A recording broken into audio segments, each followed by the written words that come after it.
Some things never cease to amaze me. Sunrises, hitting a golf ball straight, and the overwhelming ignorance of the common person. Here's a thought.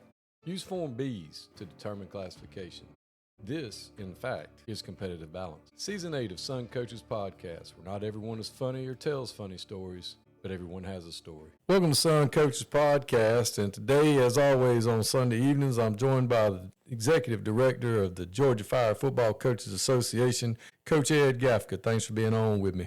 Thanks for having me, as always. Well, Coach, we got some more jobs filled last week, and we got some movement, and Rome did the correct thing and hired the man that they should have hired in the first place, and we had a few other things to get filled, and there's still jobs on the board that have been open for quite some time. We also found out who did the reaction video for a job to see when they were offered a job, so we know who that guy is, and I just hope and pray that you get a hold your vast array of resources of that video so we can watch that. That would be fantastic. Yeah, we're working on that around the clock at this point. My hope is that a couple connects come through and we are able to provide that for the community, and hopefully that can give others a sense of what they might need to do to secure their next head coaching job. So what are some of the jobs that have been filled that, and your take on them, the ones that got filled last week, ones that are still open? Where do you stand with some of the jobs in the state? I mean, obviously Rome did what we thought they needed to do in the first place. It's still kind of embarrassing for a program like Rome to go through all of that. Allatoon's still not filled. We got all kind of foolishness going on there. Northgate's having a hard time getting somebody to take the job. What's your take on what's open and what's available for folks out there right now? Yeah, so Allatoona is, for lack of any other more creative term, it's a shit show. And it's disappointing because that's a program that when you look at it and take it at face value, historically I'd consider it a good job. Might even say it could be the best left on the board. Not right now, not with current leadership, not with the way that they've handled this. I mean, the reality is they've had interviews selected, after that first round of interviews, they got to their final two. They're scheduled to go out to dinner with some local pastors. Choice number one doesn't go on the dinner. He backs out. Anybody else that's ever been around anything like that understands that the next thing that they do is, they offer the job to the number two. Well, not this admin.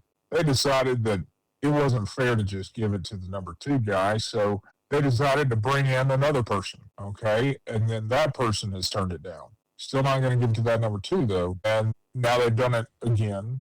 And if my records are correct, I want to say they've now done that 3 separate times. And, not for nothing, I think I would, if I'm the number two person, I already say, not for me. Y'all are finding ways to not hire me, so I'm not going to, put up with the song and dance anymore. I understand that if it's something that, if you're, motives-wise for everybody's different, impatience on other things, I'm an impatient person by nature. So, the reality is I think that the fact that on Friday it had been a week since their last conversation and no communication has happened in a week, it's unprofessional. It's not something I'd associate with. It's not something you should associate with. At some point, I don't understand where, and I get it, everybody's raised differently, but this is why people have issues with administration. This is why people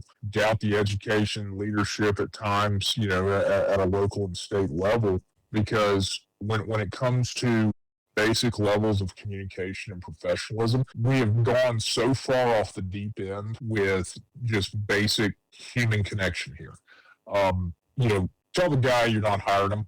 You're actively trying to find every position coach that goes to a big school to take the job instead, and it's insulting. And at the end of the day, I think you owe some people an apology. And the reality is, you probably should have never let go of your head coach in the first place. But I bet you he would not come back under any circumstance, because you're gonna walk around and assume you know more about how to operate a football program. You're lucky you're in a big county where the superintendent probably is just assuming that you're close to getting a football coach hired. But if I'm that superintendent, I might need to take a look at that leadership there because it's absurd. And Alatina kids deserve better. Those coaches deserve a whole hell of a lot better. That's neither here nor there. But as for Rockmore, got a great football coach in Rich Finley. He comes over from Bowden. I think that's a home run hire. Look forward to seeing him kind of get the ball rolling there and get in the weight room with those guys. And hopefully he's able to build upon what Coach Parsons left, and that's a good job. East Jackson interviewed candidates this past week on Friday before the snowstorm, and ultimately I think they're going to try to have a decision made prior to that February 8th, February 9th board meeting, if not earlier. That's kind of their target. They're probably going to bring in 2 or 3 finalists from those to have final interviews and probably have a sit down with the superintendent on that. When it comes to the Walker School, they were supposed to let candidates know on Friday. The people that I've talked to, that they hadn't been communicated with, so who knows? Again, that place is a mystery to me. Charlton County should be wrapping up and doing their superintendent thing. So then once that stops, it'll crank up the football head coaching search. Macon County, I've had more people defending Macon County leadership in my DMs than I care to mention. Again, if you're having to defend it, guys, there's obviously something wrong and there's a common denominator. It's, we teach our kids this. There are certain things, least common denominators, it's just, basic math at times. It's basic human aspects of things. If something is continuously happening at one place, what is the one thing that hasn't changed? And what is the one thing that is the issue? And it's kind of a dead giveaway on this. I know Greene County is probably working hard to find somebody. They're I think I heard they're in their input from the community phase, so I look forward to seeing how that goes. Washington County, to be honest with you, Washington County, and you'll probably have a better idea of this. Washington County, they had a plan. They had a board member screw that plan up because they decided to go nuclear and speak out of turn on somebody, and that's why again you don't have dumbasses on the Board of Education. As for Northgate's a good job. It's a good job, but it's not a good job that pays well to your assistants. It's not a good job that does some of the stuff Boost Club wise. It's a good job when it comes to historically win loss, that kind of stuff. So they have options. It's just I don't know, kind of question where they're at as well. Alcovey came open. Don't have background on why that Alcovey came open, but Alcovey, he did a really good job year to year in terms of just, they have athletes. They do a great job of getting them out there. Your facilities are okay. Can you get? They need OLDL. But that's a tough place. But it could be a pretty good job if the admin and everything's kind of in alignment, because you're going to have athletes and you're going to have access to some things. But also couldn't tell you anything about Redan. No clue. So find somebody else to tell you about that. Same thing with Booker T. Washington, Chattahoochee. Again, coach left to go in county to Alpharetta. So ask him. And as for Lovejoy, I want to say that one's somewhat close to being done. Badwell, could not tell you a thing about their process. Again, we're getting down to the nitty gritty of some of these jobs, and it's not great. But yeah, Windsor Forest did finally close. They got a guy from South Carolina that big fan of Olive Garden right there just outside the gate, so that's good. Their 3-month process is complete, and looking forward to seeing how everything rock and rolls from there. But yeah, that's all I got on job updates. So one thing that I noticed during this cycle, that people that do things the right way and people that are a little ill-equipped of dealing with these situations. Grayson loses their head coach to Gainesville. Gainesville immediately knew who they wanted when Coach Niblett left. They got him. Grayson immediately goes to a coordinator on staff, as they should, and they hire him. Bowden loses Coach Finley to Rockmart. They immediately hire the defensive coordinator on staff. Swainsboro makes everybody go through the process just to give it to the defensive coordinator who's on staff anyway. A lot of wasted time. Just give the man his money, as they said in the movie Rounders. Just do the right thing, which they did. And that's one of the things I have a problem with. Rome, congratulations. You're the group this year thus far that has, besides Greene County, you are officially, are you kidding me? Because of who you are and what you've done in the past. Now, with that section being over, I'd like to segue into your article that you put out the other day on Twitter about giving coaches their first job. And I thought it was fantastic. It was saying things that we've said forever and all time. In order for you to get your first one, somebody's got to give it to you. There's a lot of examples of guys that people took a chance on and it worked out. And there's a lot of examples of, it didn't. It's just one of those things. You got to hope you're a right fit, hope you're at catch lightning in a bottle, you're at the right place at the right time, everybody's in alignment. Everybody's going to do what needs to be done to help you be successful. But I'd like for you to kind of go through your thoughts on that article. I thought it was very well written and very well done, and it speaks to coaches out there. But the main thing is don't get discouraged. Don't, if it's not your turn yet, it's not your turn. I mean, if you get passed over, you get passed over.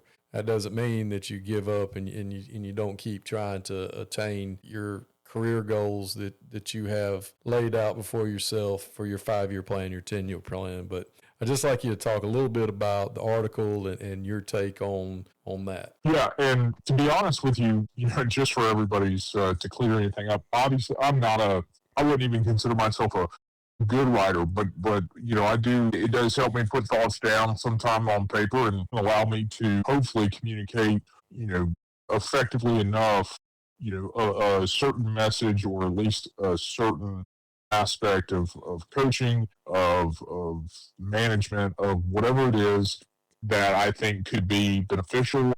And because I know right now there's people that are disappointed that they didn't get this job or didn't get that job.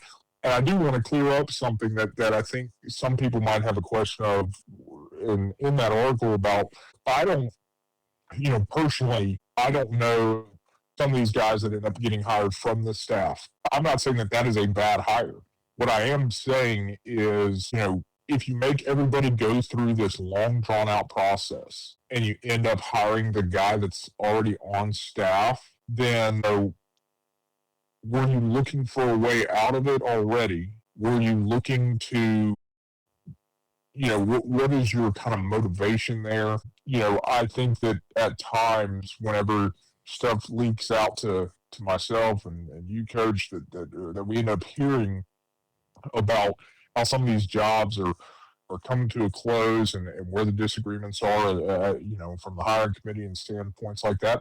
A lot of times this year, especially, it has come down to, well, if we don't hire this guy that's on staff, we're going to have, the public be pretty upset. Okay. I mean, who gives a shit? That's the thing. The leadership of these school systems, not the Board of Education, but the leadership of, because the Board of Education is not on the hiring committee. The hiring committee is made up of school leaders.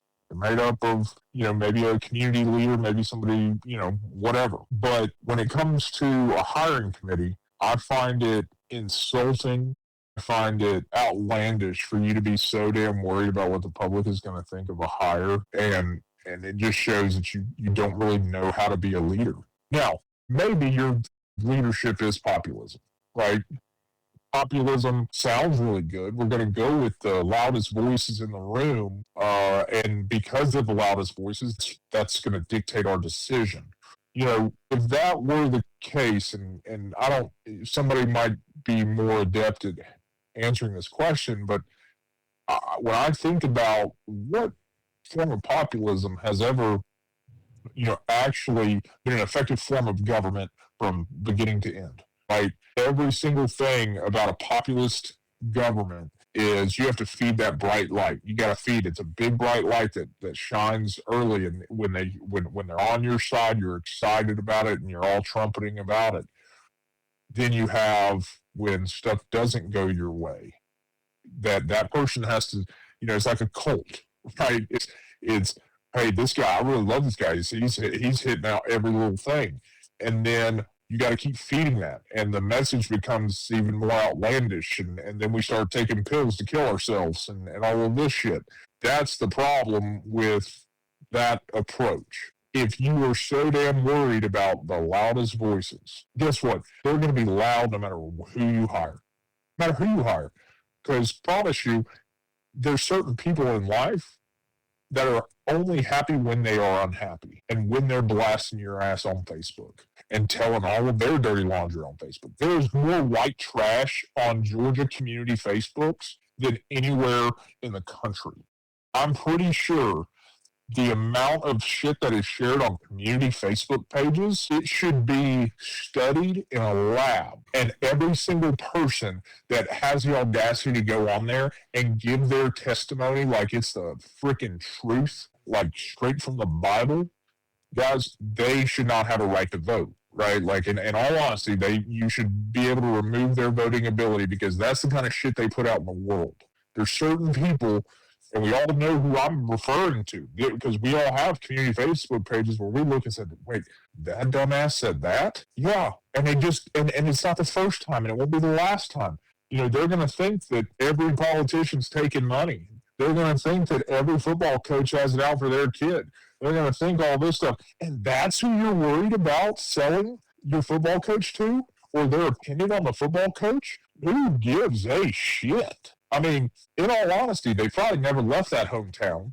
They probably, hang out smoking Marlboro Reds and inside, I might add, and they're probably just the absolute most infuriating person to get in a conversation with because they believe every single thing they hear. They either watch Fox News 24/7 or they watch MSNBC 24/7, and that's the shit they regurgitate.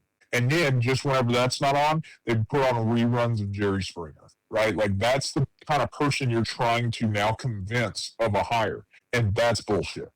That is a lazy form of leadership because you're worried about Dale at the Golden Pantry and his opinion on this. When in reality, you should have conviction in your leadership. You should understand what the important aspects of your community are. It's not what those dumbasses are saying on Facebook. It is every single thing that goes into what benefits a community. How do you think this person would gel with the community? What is something that this person could potentially add to the community? Whatever it is, that is what that piece should matter. But it doesn't dictate the whole decision. So, again, you look at somebody like Biff Parsons. Biff Parsons was at Banks County, who, if you go look at the FTE, 0% out of district students, okay? Go look at their historical wins. Outside of Biff Parsons, Jay Reed's probably the second winningest coach, or he has a better winning percentage than Biff Parsons there. And he didn't get move-ins either. And the reality of all of that is, Biff was able to go to Rockmart and go 105-23 in 10 seasons and win 9 region titles. Did he leave Banks County and suddenly become a good coach? Did Josh Niblett go 14-18 at Oxford and go to Hoover and suddenly remembered how to coach? Did Rich Finley go 3-27 at Alexander and suddenly go to Bowden and win 4 straight state titles because he remembered how to coach? I mean, that's what we're dealing with here. And, so somebody did give all of these guys their first shot, but it's not even about giving that first shot. It's about realizing that there's things that you learn from a shitty job, a tough job, that you can take with you to another job and maybe make that a great job. It's those lessons. And if you actually are able to stack those things, I think you're in a great spot. But how many people are at places now that, they're 3-7, they're 4-6. They're not even getting a call back at some of these jobs. Like there's probably people that put in for the damn Alatoona job that are at a perennial 3-6, 4, 3-7, 4-6 type place, coaching their ass off. And this admin won't even interview them. They won't even interview them. And that's the problem because they're worried about how are they going to sell it to their community? How are they going to sell it on their Facebook groups that all ask the same question whenever there's bad weather? When are the schools closed? I don't know. You've probably had 3 text messages and 4 emails and 5 automated phone calls that your ass just didn't even answer or respond to. You'd rather get it all off of Facebook instead of, I don't know, Googling the shit. Like, those are the people you're dealing with. So please understand, I take such little amount of care about what people put on Facebook and their opinions on my football coach, because at the end of the day, they're going to find something to bitch about because it's the only thing that adds value to their double wide life. Okay, that's all it is. They're going to sit there and drink a hot yoo-hoo on Saturday morning and bitch about the coach. That's all they're going to do. So, and again, for those that do that out of the luxury and, ripping cigarettes inside your double wide while you're drinking the yoo-hoos, go ahead. I'm sorry if that is you. Just don't post that shit on Facebook. Again, there's certain people that should be entitled to certain opinions and about a football coach. They're not one of them. So I think the biggest takeaway from this article needs to be, it's not just about getting your first opportunity. It's about still not judging somebody based off that first job that might be a shitty job. And you need to realize that just because I don't think I can sell this guy's record doesn't mean he won't be a great fit for us. It's about fit at the right time at the right place. It's not about, man, I'm going to look like a genius because I got this coach who has a really good record, but he's also been at really good places. I mean, not for nothing. Has anybody ever gone to Grayson and sucked? I mean, honestly, I'm going to just go out on a limb here and say Coach Carswell, who's probably a damn good football coach. But I'm going to guarantee he probably doesn't lose 10 games in 4 years. And I'd be willing to bet that because they don't do that ever. Now, I also would be willing to bet he will be on to another job in 4 years because that's just the life of the Grayson head football coach. So that's the reality we play with here. It's your first job.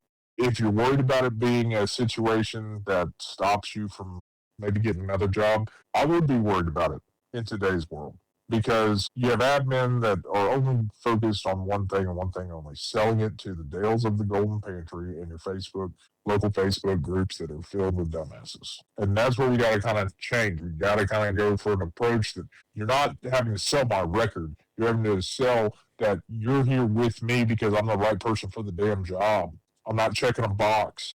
I'm not this or that. I'm the best person for the job and what the job is right now. And realize that anything more than 4 years at a job is just icing on the cake. That's all it is. You're not guaranteed a lifetime at a place. If you're lucky enough to be at one of those places, great. If you're not, then realize that anything on top of that, we're going to do everything we can in 4 years and prepare for the future and hopefully put ourselves in a good spot to take another job. It's ridiculous how these admins have been lazy with some of their hires and checking a box because they didn't want to deal with the dumbasses on Facebook calling for their jobs. Who the hell's firing them? Who's fired them? The Board of Education isn't firing their ass. So, again, have a backbone, show that you give a shit, and relax. Because honestly, you should enjoy the process of getting to meet some of these football coaches and hear their vision and excitement for your programs. That's what bothers me about this. Just have an open mind, see the full picture, and I think you'd be surprised at some of the ideas that come across your desk. Well, that rolls into something that was brought up a couple of weeks ago about how hard it is for out-of-state people to break in Georgia. And for the longest time, every time they went out of state, it's stepping stone jobs, or these guys come in, they have these gaudy records where they won 1,000 games and championships from these other states, and then they come into Georgia and they can't replicate that for one reason or the other. There were years and years before the first person from out of state actually came in and won a state championship that had been a head coach in another state. I mean, there's been lots of people that came from other states and came here and won, but as far as they were a head coach, successful head coach somewhere else, came to Georgia and did it, it took a long time for that to happen. So that's one reason. Another reason are the things you just said. If you're looking at the community and you're looking at it, trying to satisfy your people and all these other things, then Tifton hired a guy from Michigan that was in the Michigan Hall of Fame for, as a high school football coach and had won multiple state championships. Now, the man did not forget how to coach football on the drive down from Michigan to Tifton. That didn't happen. But nobody apparently got to thinking, let's take somebody that's near Canada and plug them into South Georgia, the biggest classification in Region 1, and this is a great idea. Somebody thought that was a great idea. And again, nothing against the coach from Michigan or the coach from Alabama or the coach from Colorado or wherever they come from. But it's a different animal here, and fit more than anything. You know, I would, when people start complaining and about can't get a head coaching job in Georgia, I'm from out of state. Mo's open. Dan's open. How about go get one of those? If you're as good as you are supposed to be, you can go rub some crack magic on those people and get them right. Or did you have a different setup there? Did you only have 16 teams in the whole state that were of a certain size, which now makes it where really only 3 of you are worth a crap and have a chance to win the championship? Is it just a total different situation than what you deal with in this state? I don't know. But I do know that since we've had an influx of people from out of state, we've gone to multiple different iterations of how we're going to do the playoffs, which has now brought us all to PSR. We can't fill schedules, which used to not be a problem. We have all kind of other things going on that used to not be a problem. It goes back to the common denominator thing. You let people from out of state, and I love well, that's the way we did it in my state. Well, Delta's ready when you are. We can have you in Cleveland by evening, as Louis Grizzard used to say. If you don't like it here, get your stuff, leave our stuff, and roll out. People come to this state to teach and coach high school football in the state of Georgia for a reason, or they used to anyway. Now, I don't know. We're diluting the water. We're diluting the project. I mean, it's just not. It's not what it used to be, and that's my take on it. I mean, these out-of-state guys, they come in, and they're not going to stay. They're not going to stay. They're not going to stay 4 years. If things aren't going the way they need them to go, they'll leave after 1 year because they still have a great record and they're out. And that screws up the rotation within the state. What do we tell our young coaches about? Work your way up and be an assistant, and I'll be a coordinator. And if you work real hard, one day you'll get to be a head coach. Maybe, not anymore. Because we have these slappies from administrators from all over the place that they see a flashy resume or a flashy this and that, and they're from out of state and they've done all this stuff. It's not just, this is not a situation that is specific to the state of Georgia. It would be the same thing for us if we tried to go to Missouri and be a head coach. There's going to be guys in Missouri that are plugged into Missouri and know how to do whatever they do there. And why should we expect to get any kind of special treatment just because we come from the state of Georgia? I mean, and we've won or done whatever. It doesn't matter. There's politics involved with every one of these jobs, every one of these situations. And that's just my take on the out-of-state guys having a hard time breaking into the state of Georgia. Yeah, I mean, I think any out-of-state person, especially if you come from up north, you should have a kind of a breaking in period. You should have to go to Southwest Georgia and experience small town single A football down there in the Seminole County area, and that's how you cut your teeth, man. We could definitely develop a system where they can get in that rotation, but they got to start in that low A ball, like it's baseball here. We're going to send you. We're going to see how much you like Georgia. We're going to send you down there below the gnat line and just see how much you like it. But yeah, I mean, like anything, it's who you know. It's. I've told people this all the time. If you're trying to come in from out of state, especially in any state north of Georgia, you're going to have a much more realistic shot at some of these jobs in North Georgia above Macon, more so than South Georgia, because. And they're still not going to be very open. If it's a good job, it's not going to be realistically open to you. You can 100% go get redam. If you need a reference, holler at me. Be happy to help you. I don't know if you'll be able to get Chattahoochee, but you might. That'll probably be the best one you'll be able to go and get. Maybe Alcovey. I don't know. But But yeah, it's going to be tough no matter what you do because, like I said, admins need to sell you. And if they can't sell the fact that again, we go back to who are they selling to? Dumbasses on Facebook. And guess what they're not good at on Facebook? Knowing where states are, knowing geography very well. Even if you know where Knoxville, Tennessee is, guys, they think that's Nashville. Okay. They think that is 2 hours away or some shit. They have zero clue, and they're gonna be like, well, they didn't play anybody. Where's Knoxville at? And it's just like, oh, dang, guys, like, I mean, it's winning is winning no matter what, but admins have to sell you, and they got to sell you to really dumb people. Okay, not everybody's dumb that needs it sold to them, but the loudest voices that they seem to care about the most, I'm gonna go out on a limb here. They're dumb. Realize that before you apply anywhere is, can they sell you to somebody who cannot find where you're at on a map? That's a good rule of thumb to follow. Absolutely. And I think it's just, as two guys who people come to in the social media world about jobs, and we're not the only ones by any stretch of the imaginations, and not the best ones to come ask either, at least in my regard. But I get inundated every year with people asking me questions about, jobs, and they're from somewhere else. And I'm like, look, man, you're not a fit. I mean, you're just not. Nobody cares that you won 17 district championships and, 3 state championships in the G League in Florida. I mean, good for you. If it's so great, how about stay down there? What do you think you're going to get when you come up here?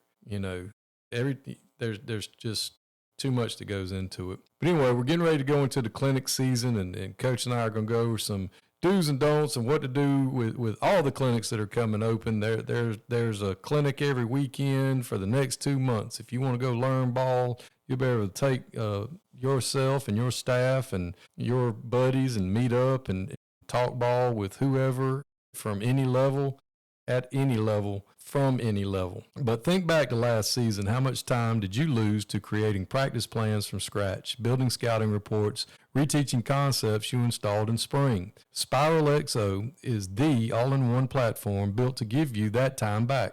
Playbook creation, practice planning, in-game analytics, built-in player quizzes, and more. Programs using it are saving 10-plus hours every week. That's more time for actually coaching. This off-season is the perfect time to get everything dialed in before you hit the field. Book a free demo at spiralxo.com or call 470-222-3039. Pushing that out there. Chandler Bell is leading that company, and to come up with an excellent software program that we've taken a look at and actually like it.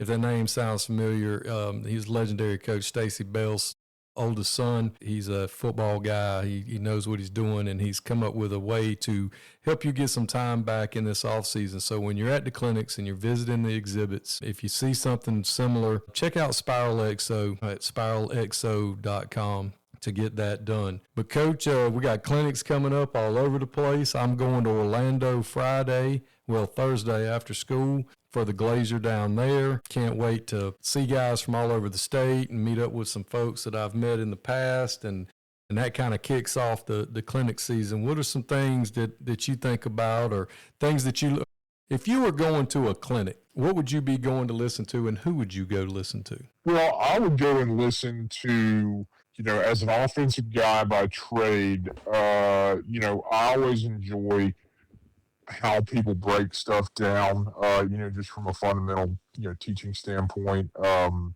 because I think that shows me who the best teachers are. Again, the bigger schools with and not for nothing, I don't blame anybody, because obviously if you're speaking at a clinic, you've had success, and what comes with success, you probably have good football players. So I'm not knocking everybody that speaks at these and saying that it's only because you have good players. But like you drawing up your passing game for me, and you've got gazelles out there running, posts, and they take 3 steps and they're 15 yards downfield to my guys taking 3 steps and they're 5 yards downfield. Yeah, it's different. I like the guys who realize that and kind of break it down even more so of like, this is why we do things a certain way I would like to see a difference of opinion. I'd like to see defenses. I like going and watching the defensive stuff to see what they're, what are they going to try to do to me this year? What's the sexy thing? Are we finally done with the obsession with quarters coverage? Because I feel like you're starting to get your ass torn up staying in quarters trips all the time. So you might need to change that up. I would also I go to potentially, a couple of the ones that are not even the most well attended ones. It's all going to be relative to your position that you focus on. If you're somebody trying to be a coordinator, I think you need to go and kind of listen to some of the stuff that if you're not an offensive line guy, go find an offensive line guy to listen to, because also that's probably going to be your best damn presentation. Tell you that much. They're not going to do a great job with the technology. They're going to have somebody in there screwing with that thing while they're trying to talk that thing, and they're going to have a stool. They're going to have a chair. And they're going to be doing a lot of movement with that. If not, they're going to be sitting down the whole damn time and cutting a dip. That's going to be one that I could post up in that room for a minute. And honestly, I'm going to look more for, the in-between times of the sessions and the social times of it, because, again, it's not about walking around with a damn resume like an idiot. It's just about connecting with the guys that you've coached against and will coach against, and just exchanging ideas, information. Those are when the best ideas come up. And some of my better friends in the business I've met through clinics. So I think that's the best part about them. And it's rarely the material I get from the clinic speakers itself. It's always about, like, if you have to go to a clinic talk on how to have a good culture, I'm sorry, you don't know what your freaking culture is, and you don't have a clue. So please don't go to a culture one. Those bother me. Maybe it's for you. Maybe it's I don't need to go to a self-help seminar while I'm there. I just don't need to. So I think that highlight some stuff, but take advantage of being around a lot of coaches. Hit up all your tents, get the free shit, and rock and roll, man. It should be a good time. Yeah, I can't wait to. As I've said in the past, my thing is I know people. Well, this is how I get to know people. Go to these things and sit around and, like you said, pick out something you want to go listen to, somebody you want to go listen to, and step out of your comfort zone. If you're an offensive guy, so go sit in on defense meetings, and vice versa. Go learn some special teams. Go learn some strength stuff. There's a big push right now on the X about everybody in the weight room needs to be a certified strength and conditioning person. Well, they're certified in kinesiology. I don't know if they're necessarily a strength and conditioning guy, but I can get down with that. That's definitely something that probably we're morphing towards in the future with that. So that's something that needs to happen. Something else that needs to happen is you need to check out matchupusa.com if you're still looking for games, or you want to schedule a OTA or a 7-on-7, or if you're a baseball coach looking for games, a softball coach, a basketball coach, the wrestling coach looking for matches or things to do over the summer. Check out matchupusa.com. It's for coaches by coaches, and it'll help you get in the platform. There's 200 plus schools in it in the state of Georgia right now. It's totally free to coaches. It allows you to put your information out there, upload your school, and get with the program, and you can find what you're looking for there. Speaking of what we're looking for, the GHSA apparently has an opening. They advertised last week, and I'm shocked. I, for one, am shocked that they haven't called me for the position. I think I would do a fantastic job there. Things would be a lot simpler than they are now, a lot more streamlined. Probably go back to circus 1988 when Dr. Swearingen would say, "Do you have your white book? Open it up, turn to page 36, and he'd hang up on you." It kind of pretty much took care of itself. Coach, I would, if they're not going to call me, I would like to put you forth as a candidate for the position at the GHSA. Well, I appreciate that. I mean, I definitely think that I would be able to definitely give them a difference of opinion, something that I think is missing. I think that they need to, have a little difference of opinion, somebody that might bring a little more modern approach to things and have a coaching perspective on things. That when it says that the major responsibilities are sports administrator, specific sports duties, understanding the GHSA policies and bylaws interpreter. I mean, just go back and read what I put on, Brunswick and Gainesville for that. Job-related travel, student eligibility reviews and decisions. Guys, I'm gonna get me a light.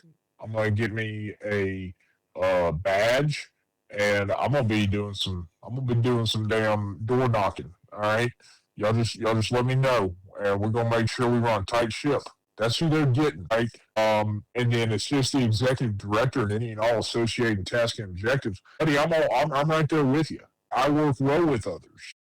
Okay, I firmly believe that I can be an asset to that organization to better the member schools. And then the personal and professional characteristics, strong knowledge of high school sports, done.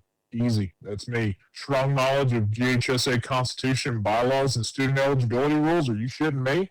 I mean, this is a layup. Strong interpersonal skills to build and maintain relationships with member schools. I mean, look who we're talking to here. I don't know if this is an easier job for me to get. Knowledge of operational policies and procedures through the Department of Education. Yes, I mean, again, ask Rome my knowledge of how these things work. Okay? I might be overqualified for the job, right? Like, I don't know what they pay, but I might be overqualified for this job. I think that this would be a great opportunity for them to not just hire somebody that thinks exactly like they do and has a specific tie to a specific school in a specific part of the state. If they were to hire me, I'm telling you right now, number one, my cover would be blown because I would 1,000%. Y'all would be able to tell it's me from the jump because, day one, you're going to be seeing, people take videos of somebody pulling up with a siren at some of these damn, places that get these Form Bs, and we're like, all right, we're door knocking. Let's see what we got. All right, and that's going to be the problem. So understand my cover will be blown. So we'll 1,000% still operate the fire coach's account, just on the enemy side of things. I believe that what better content could I provide than giving you an inside look at the GHSA daily. And the other thing is I'm not going down there to that office. That's a deal breaker. We're going to be virtual. All right. But most of this shit can be done via phone and video conferencing anyway. Why the shit you need me to go down there? And most of the people that are recruiting and have these Form Bs are up this way anyway. I'm cutting down on the business expenses. Again, creative problem solving. I'm living in an area next to, I'm in driving distance to Beaufort and Gainesville and every other city school you can think of. These addresses are pretty damn easy to find.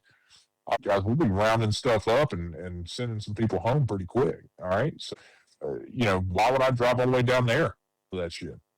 I can handle the job up here. Maybe hire a north and south assistant director. Just don't affect my pay with it. How about that? So yeah, I think to walk in the park. Again, I'm overqualified for this job.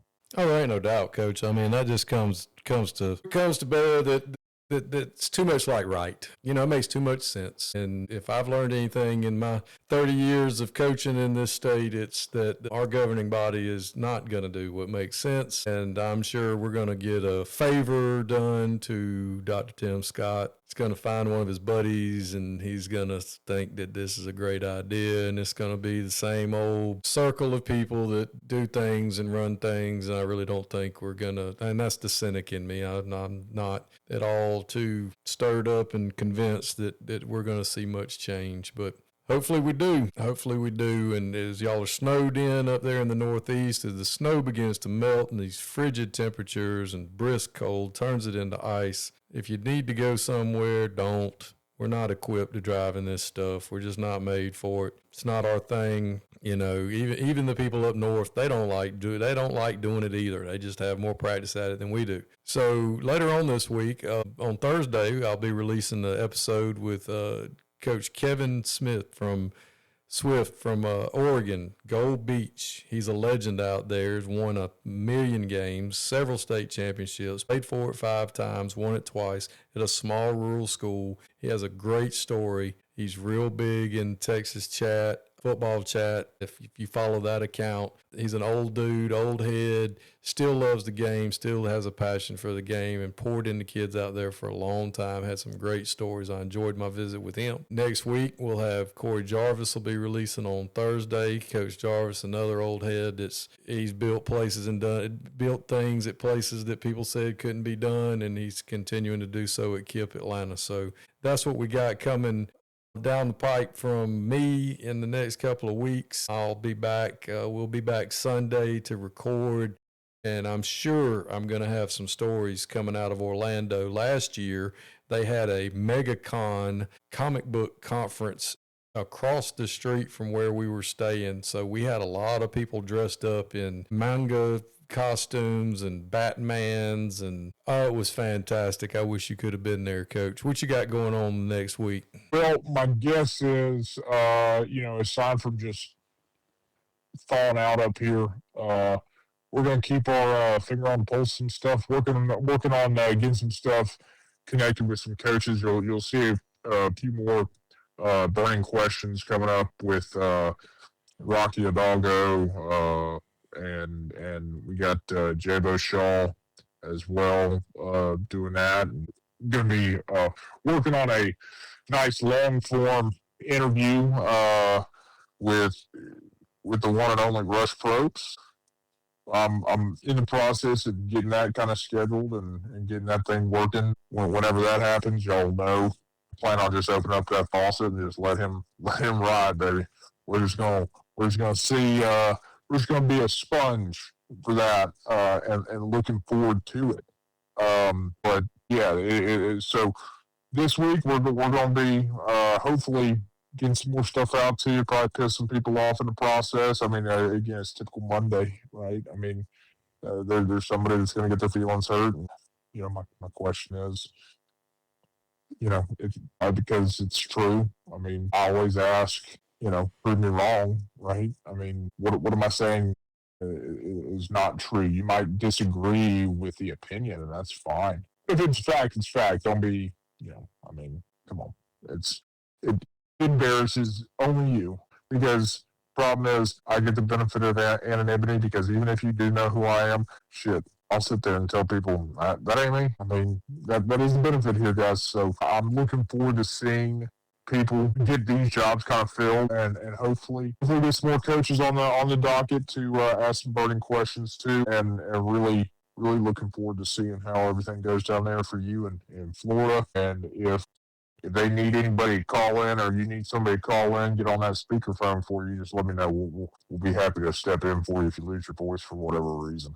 Coach, I sure do appreciate it, as always, joining me on Sunday evenings to be dropped on Tuesdays, and we appreciate everyone that's listening, and remind you to remember to relax. It's just satire, mostly.